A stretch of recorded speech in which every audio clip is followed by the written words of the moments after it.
औज़ुबिल्लाहि मिनश्शैतानिर्रजीम बिस्मिल्लाहिर्रहमानिर्रहीम वहुवल्लज़ी सख़्ख़रल बहरा लितअकुलू मिन्हु लहमन तरिया। पाक है वो ज़ात जिसने तुम्हारे लिए समंदर को मुसख्खर कर दिया ताकि तुम खाओ इसमें से ताज़ा गोश्त। सदक़ल्लाहुल अज़ीम। अस्सलामु अलैकुम वरहमतुल्लाहि वबरकातुहू। मेरा नाम बिलाल अंजम है और आप मेरा यूट्यूब चैनल देख रहे हैं बिलाल अंजम एंगलर। इससे भी अच्छा तरीका जो मुझे बहुत अच्छा लगा है, अब वो डिस्कस करो। पिंडी वालों का दूसरा तरीका। अच्छा, ये जो तरीका है ये पिंडी के बहुत ही मशहूर एंगलर हैं। मैं तो नहीं जानता इनको, ना ही देखा है ना ही सुना था, ठीक है। लेकिन किसी दोस्त ने जब मुझे ये तरीका बताया तो मुझे इतना अच्छा लगा कि मैंने इसको दिल पे लिख लिया। और उसने जो चारा दिया था वो चारा भी मैंने कंप्यूटराइज पर्ची में रख दिया। अब तरीका क्या है, सेम आपने खल उसी तरह भून लेनी है लहसुन डाल के। तो अगर आपने चारे को ग्रीन करना है तो 100 ग्राम इसमें सफ़ेद मकई का आटा भी डाल सकते हैं। और सर्दियां हैं तो सर्दियों में 1 चम्मच आपने मीठा सोडा सूखा डाल देना है और 50 से 60 ग्राम मीठा सोडा आपने चावल बॉयल करते हुए डाल देना है। अब चावल बॉयल उसी तरह ही करने हैं आपने, लेकिन इसमें आपने देखा होगा घर वाले जब चावल बॉयल करते हैं ना, आम सादे चावल वाइट चावल, तो उससे वो पानी निकालते हैं जिसे बोलते हैं पंजाबी में पिच निकालना।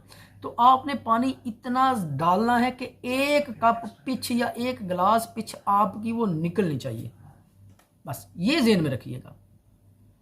पहले आपने चावल बोए, उसी में पानी को उसी में अंदर आपने चावल सारे पानी चूस गए, तो यानी कि पानी उसके अंदर ही जज़ब हो गया। लेकिन इसमें पानी ज़्यादा डालना है आपने।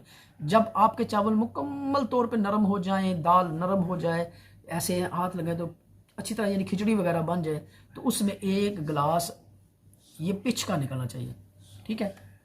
अच्छा, आपने क्या करना है, खल आपने भून ली, उसमें 100 ग्राम सफ़ेद मकई का आटा भी डाल दिया, उसमें 1 चम्मच मीठा सोडा भी डाल दिया, लहसुन के साथ खल आपने भून ली।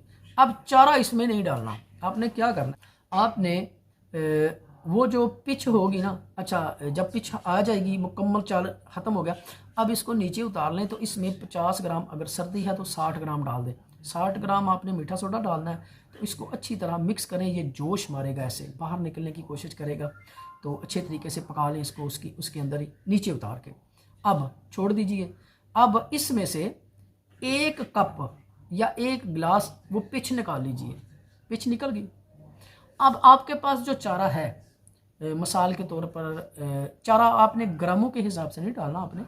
आपने अगर चारा इसमें 6 चम्मच डाल दीजिए। मिसाल के तौर पे सर्दी है, सर्दी में आप 80 ग्राम खेलते हैं या 100 ग्राम खेलते हैं, तो कोशिश कीजिए इसको ज़रा कम कीजिए, 60 ग्राम 70 ग्राम कर दीजिए। वो चारा आपने खुला सा बर्तन, एक प्याला सा ले लें, कौल सा ले लें, प्याला सा ले लें, आप उसमें वो पिच डाल दीजिए और उसके साथ आपने ये चारा भी डाल देना है पिच के अंदर। इसको अच्छी तरह मिक्स कीजिए, जैसे अंडे को फेंटते हैं ना, ऐसे इसको अच्छी तरह फेंट लीजिए। अब गरम गरम यही पिच बमा चारा उसके अंदर फेंक दीजिए, खल के अंदर। फेंकने के बाद इसको अच्छी तरह हाथों से मलिएगा। मलने के बाद ठीक ठाक उसको मलने के बाद इसको आप छोड़ दीजिए आधा घंटा के लिए, आधा पौना घंटा के लिए छोड़। उतनी देर तक वो चावल भी ठंडे हो जाएंगे और ये चारा भी ठंडा हो जाएगा। इसको अच्छी तरह आपने मल लिया, छोड़ दिया। 1 घंटे के बाद दोबारा आपने फिर उसको अच्छी तरह रगड़ाई करनी है ऐसे। आप थोड़े थोड़े चावल डालते जाए, रगड़ाई करते जाएं, थोड़े थोड़े डालते जाएं, रगड़ाई करते जाएं। जब देखा कि अब चावलों की ज़रूरत नहीं है, तो इसके बाद आपने ऐसे करके 20 मिनट इसकी रगड़ाई करनी है। 20 मिनट अच्छी तरह रगड़ाई करने के बाद ऐसे ही जैसे घर में आटा गूंदते हैं, सेम ऐसे ही एक बड़ा सा फुटबॉल बना ले, गोल सा, या जो वॉलीबॉल होता है ना जो खेलते हैं, वो बॉल बना ले, या फुटबॉल इस तरह गोल शेप में फुटबॉल बना के ना ऐसे घुमा के बना ले। अच्छा, ये जो चारा है, इस चारे में एक सीक्रेट है, तो वो सीक्रेट भी बता देता हूँ आपको। चारा आप अपना ही खेलें, कोई मुश्किल नहीं है, लेकिन एक सीक्रेट वो डालना है आपने। वो क्या है, वो है नरकचूर। अच्छा, नरकचूर उसका क्या काम है, नरकचूर को आपने लेना है, आधा किलो नरकचूर लेना है और आधा किलो रेत ले ले। रेत कढ़ाई में डालकर जैसे चावल भूनते हैं, चने भूनते हैं, इसी तरह आपने रेत को गर्म कर लेना है। और आपने लोहे के चट्टू वट्टे, लोहे के हावन दस्ते में नरकचूर को ऐसे काट लेना है और छोटे छोटे आधा इंच, 1-1 इंच, 1.5 इंच के पीस कर लेने हैं, क्योंकि वो बहुत हार्ड होती है। इसी तरह हार्ड होती है जैसे अखरोट हार्ड होता है, बादाम हार्ड होते हैं, तो उसको ठोकर लगानी पड़ती है। तो नरकचूर भी इसी तरह है। अब वो टोटे टोटे होगी, उसको आपने रेत में डाल के इसको भून लेना है। जब थोड़ी सी रंगत चेंज हो जाए, खुशबू निकल आना शुरू हो जाए, अब ये नरकचूर आपकी तैयार है। नरकचूर का एक दूसरा तरीका ये है कि आधा किलो नरकचूर को आपने आधा लीटर पानी में रख देना है। तो रात को ये पानी आपने रख दिया, अब सुबह हुई ये पानी नितार दीजिए, दोबारा फिर नरकचूर को उसके अंदर डाल के रख दीजिए, फिर रात हुई सुबह हुई पानी फेंक दीजिए, फिर नरकचूर को उसके अंदर डाल दीजिए, फिर फेंक दीजिए। अब जो नरकचूर बचेगी अब इसके टुकड़े कर लीजिए। टुकड़े करने के बाद अब इसको धूप में सुखा लीजिए। सुखाने के बाद अब नरकचूर का पाउडर बना लीजिए। यह है दूसरा तरीका, यह भी बहुत अच्छा तरीका है। लोग बता देते हैं जी नरकचूर खेल लो, नरकचूर खेलने का तरीका लोगों को नहीं आता। तो ज़्यादा भी नहीं डालनी आपने, ये भी याद रखिएगा। ज़्यादा डालेंगे तो मछली पानी में खेलेगी, लगेगी नहीं है। ये बात की बातें हैं। चारों पर जब मैं बात करूंगा तो इंशाल्लाह मैं बताऊंगा इनके ख्वास क्या हैं, इसका रिएक्शन क्या होता है, इंशाल्लाह बाद में बताऊंगा। वैसे भी उनका चर्चा करने की इतनी ज़रूरत नहीं है, यूट्यूब बड़ा पड़ा है चराइयों के हवाले से, उनकी अफादियत के हवाले से। आप नेट पे गूगल पे जाकर देखें तो उसको आपको पता चल जाएगा। इसको मोतदिल करना है। कुछ चीज़ें होती हैं जिन्हें हम भूनते हैं, उनकी खुशबू को ज़्यादा करना होता है। कुछ चीज़ें होती हैं जिनकी खुशबू ज़्यादा होती है, वो ख़राबी पैदा करती हैं, उनको भून कर उसकी यानी कि अफादियत को मोतदिल करना होता है। तो ये मोतदिल होगी। अब आपने 1 चम्मच नरकचूर लेना है, वो जो गोला आपने चारे का बना लिया है, अब उसको बाहर निकालें और ऐसे छिड़काव कर दें, पूरी परात के ऊपर ऐसे नरकचूर की छिड़काव कर दें। अब गोले को उसके ऊपर रख के ऐसे गोल गोल घुमा के सब तरफ नरकचूर उसके इर्द गिर्द जो है ना वो चिमटा दें। चिमटाने के बाद ऐसे ऐसे उसको थपकियाँ दें, बस आपका चारा रेडी है। अब जाएं शिकार पे। और ये जो चारा है, ये चारा गोले मारने के लिए है, वेट चारा करने के लिए नहीं होता। वेट चारा करने के लिए थोड़ा सा बुरबरा रखना पड़ता है। आप इसके जाएं गोले मारें, अगर तो वहाँ बहुत ज़्यादा शिकारी बैठे हैं, गोले मारने की ज़रूरत नहीं है। आप सिर्फ वेटों पे चारा लगाएं, मच्छी को स्मेल दें, मच्छी स्मेल से आएगी। जब स्मेल पे आती जाएगी तो इंशाल्लाह आप पकड़ते जाएंगे। तो ये था दूसरा तरीका।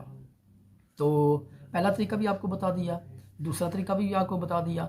चारे को रंगीन कैसे करता है, उसमें भी 2 सीक्रेट हैं। ये जो पिंडी वाला चारा था, इसमें भी एक सीक्रेट है। चारा आप कोई भी खेल लें, कुछ भी लें, लेकिन नरकचूर आपने कभी नहीं भूनना, गर्मियों के लिए, सर्दियों के लिए नहीं। तो ये हो गया हमारा चारा बनाने का पिंडी वालों का असली ओरिजिनल तरीका। अब चलते हैं मैंने जो आपसे वादा किया था, आपको गुलफाम का एक स्पेशल फार्मूला बताऊंगा। तो इंशाल्लाह वीडियो की तरफ चलते हैं। अच्छा, वीडियो की तरफ जाने से पहले आपको मैं फार्मूला बता देता हूँ। फार्मूला क्या है, तस्वीर भी मेंशन कर दूंगा जो मैंने अपनी कॉपी पे लिखा हुआ है। आपने लेनी है 1 पाव काली सरसों की खल, पीली नहीं, बादाम की नहीं, तिलों की नहीं, काली सरसों की खल, जो हम आज से 20 साल पहले खेलते थे। काली सरसों की खल ले ली, उसको आपने भून लेना है, लेकिन उसमें लहसुन नहीं डालना, वैसे ही भून लेना है हल्की आंच में। तो उसको भून लिया आपने, वो हल्की सी थोड़ी सी डार्क ब्राउन हो जाएगी, वैसे भी वो डार्क ही होती है, डार्क ब्राउन हो जाएगी। रेत की तरह चेक करें, रेत की तरह बुरबरी होनी चाहिए, थोड़ी सी होगी। अब इसमें आपने अब उसी के अंदर ही रहने दो, आंच थोड़ी सी हल्की सी तेज कर लें, यानी दरमियानी आंच कर लें। इसके अंदर आपने डालना है पौना कप पानी, पौना कप पानी आपने भर लेना है। आपने थोड़ा सा पानी डाल के उसको मिक्स करना है, उसका हलवा बनाना है। अब और डालें, मिक्स करें, अब और डालें, मिक्स हो गया। अब इसमें आपने 6 चम्मच चीनी डाल देनी है। और चीनी अगर आप ग्राइंड कर लें तो क्या बात है, ग्राइंड करके चीनी इसमें डाल दें और अच्छी तरह इसको हलाते जाएं। अब ये पानी खल जो है ना पानी चूस लेगी, चीनी इसमें, शुगर इसमें मिक्स हो चुकी है। अच्छा, ये केमिकल जो है ना बंगाली केमिकल है।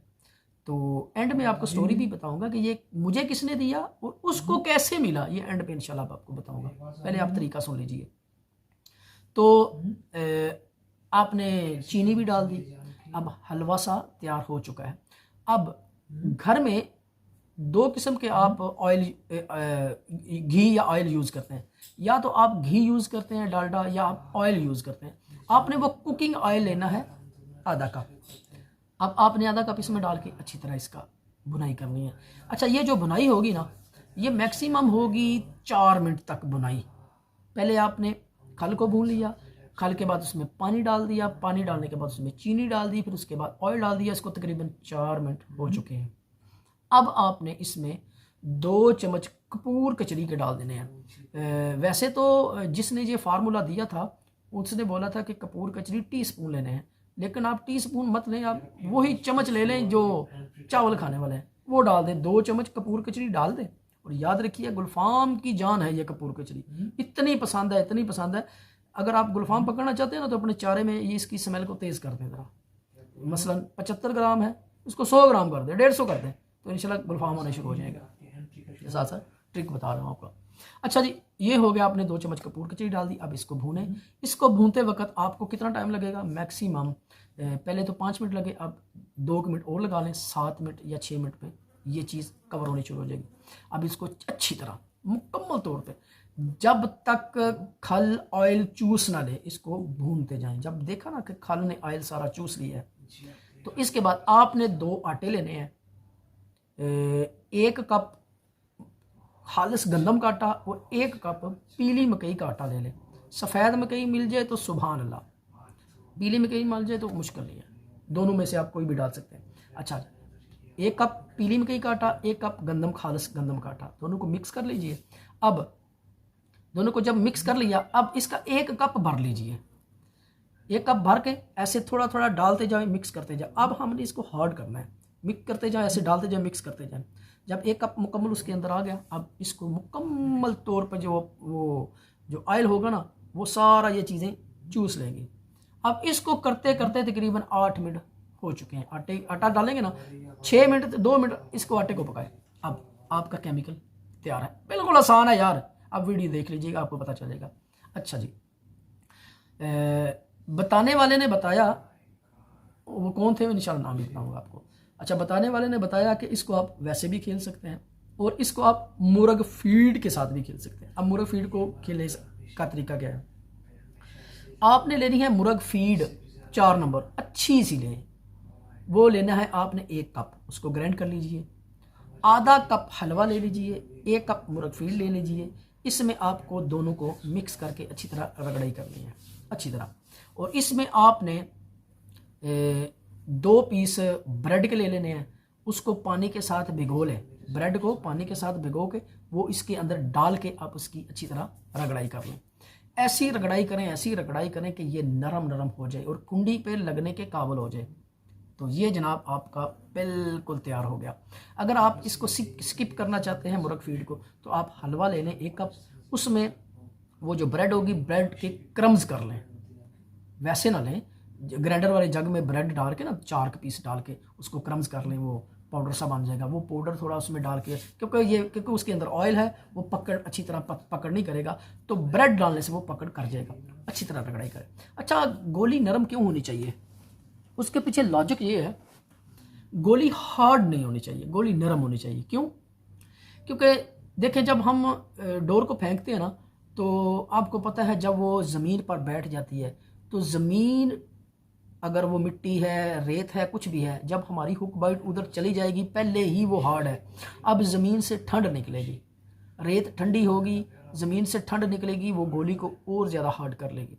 आपने शायद सुना होगा कि हरारत से चीज़ें फैलती हैं।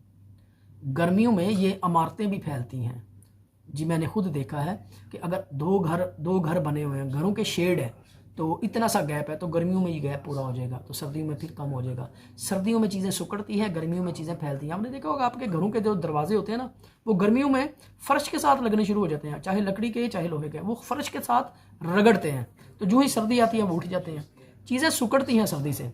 तो आप पहले ही उसको हार्ड करेंगे तो वो पानी में जाकर मज़ीद वो ज़मीन उसको मज़ीद ठंड देगी, तो वो हार्ड हो जाएगी। जब गुलफाम या कोई भी मछली उसको मुंह में लेगी, भागेगी, तो उसको हुक नहीं होगी, वो हार्ड होगी। इसलिए बाइट को नरम रखना है, इतनी भी नरम नहीं कि ऐसा फेंकेंगे तो रास्ते में उतर जाए। तो ये था एक तरीका। अच्छा, हमारे बहुत ही अच्छे दोस्त, मेरे बड़े भाई हैं वो, और मैं उनको उस्ताद भी कहता हूँ। बहुत कुछ मैंने उनसे सीखा, उन्होंने मुझसे सीखा, हम एक दूसरे से डिस्कस करते रहते हैं।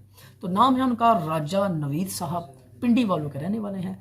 ये बेसिकली उस्ताद काका भाई, उस्ताद मुमताज़ुल हसन, उस्ताद काका भाई, ये उनके शागिर्द हैं। तो एक बंगाली आदमी था, आज से जब ये मुझे फार्मूला मिला तो 2 साल पहले मिला था, तो 2 साल पहले वो 10 साल, उन्होंने बताया अब 12 साल कर लें। तो यानी वो कहते थे कि 10 साल पहले मैंने एक आदमी से ये फार्मूला देखा तो उसको बहुत गुलफाम लग रहे थे, वो यही केमिकल खेल रहा था, वो बंगाली था। उसके पीछे लगा तो पीछे लगता लगता लगता जनाब 10 साल का अरसा गुजरा, मैंने नहीं छोड़ा, हार नहीं मानी। तो 10 साल के बाद उसने फिर मुझे ये केमिकल दिया। तो जब केमिकल दिया तो कहते हैं, कसम उठा के कहते हैं कि अगर आदमी 50 आदमी बैठे हैं ना तो बिलाल भाई मैं ये केमिकल खेलूं, मैं अपनी बात नहीं कर रहा, मैं राजा नवीद साहब की बात कहते हैं, मैंने इस पर बेशुमार मछली मारी है और गुलफाम ही मारा है, और लगता ही गुलफाम है। दूसरी मछली आ जाए तो सुभान अल्लाह, उसको मना नहीं है, लेकिन इस पर टारगेट ही गुलफाम का होता है। तो उन्होंने कहा था, कसम उठा के कहा था, वो आप मैं तस्वीर मेंशन कर दूंगा, माशाल्लाह सुनते रसूल रखी है, झूठ नहीं बोलते, वो झूठ तो बोलते नहीं है यार। तो उन्होंने कहा था बिलाल भाई मैं इसे बहुत ज़्यादा मारता हूँ। फिर मैंने ये चीज़ें लोगों को देनी शुरू की, उनकी इजाज़त ली। तो उन्होंने कहा कोई मुश्किल नहीं है, दे दीजिए। तो मैंने जिसको भी यह फार्मूला दिया ना, एक हमारा एक वाजद, मोहम्मद वाजद है, फैसलाबाद का रहने वाला है, तो मैंने ये उसको फार्मूला दिया। उसने कहा पता नहीं लगेगा नहीं लगेगा, बहरहाल इसको ट्राई करता हूँ। उसने ये फार्मूला बनाया और तालब वाले पतन पे अपने किसी दोस्त को देकर भेज दिया। यकीन माने उस दोस्त को एक दाना लगा 9 किलो का गुलफाम, ठीक है। तो ठीक थोड़ी देर के बाद या फिर अगले दिन फिर वो गया तो उसको फिर वो गुलफाम लगा, या उसी दिन 2 लगे थे, 8-8, 9-9 केजी के लगे थे। वो इतना खुश हुआ, कहता है बिलाल भाई कसम खुदा कि रिजल्ट इतना ज़बरदस्त आया, मैं तो मान गया लेकिन मैंने खेला नहीं, मैंने अपने दोस्त को बना के दिया था। तो मैंने बोला उसको टिप तो नहीं दी, कहते नहीं, मैंने वो पीछे पड़ा है कि मुझे वो टिप दो, तो मैंने नहीं दी टिप। मैंने बोला ठीक है। तो ये मैंने जिसको भी ये फार्मूला दिया अल्हम्दुलिल्लाह इसका बहुत अच्छा रिजल्ट है। मुझे इजाज़त दीजिए बिलाल अंजम को, दुआओं में याद रखिए, अपने भाई को, अपने भाई का साथ दीजिए। देखिए आप चैनल को सब्सक्राइब करते हैं ना तो मेरा हौसला बढ़ता है, ठीक है। तो जब हौसला बढ़ता है तो मेरे अंदर से वो चीज़ें निकलती हैं जो मैंने खुफिया अपने दिल में छुपा रखी हैं। ये आप भाइयों के लिए, आप सिर्फ चैनल को सब्सक्राइब करते हैं, बेल आइकन को प्रेस कर दें। बिलाल अंजुम की इजाज़त दी है। अस्सलाम वालेकुम रहमतुल्लाहि व बरकातुहू।